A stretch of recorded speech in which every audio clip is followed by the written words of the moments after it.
Nandito po tayo ngayon sa Palo Alto, sa Baras, Rizal. Yung nasa likuran ko, yan po yung rotonda ng subdivisions.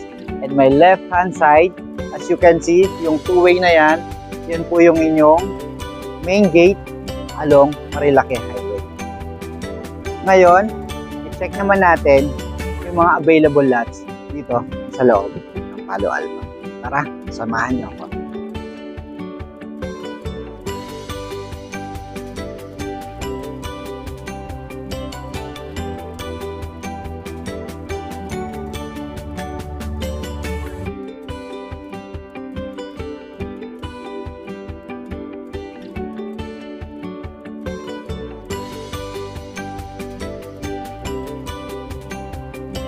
Na-mention ko kanina, dito sa loob ng Palo Alto, meron tayong residential, farm lot, at commercial.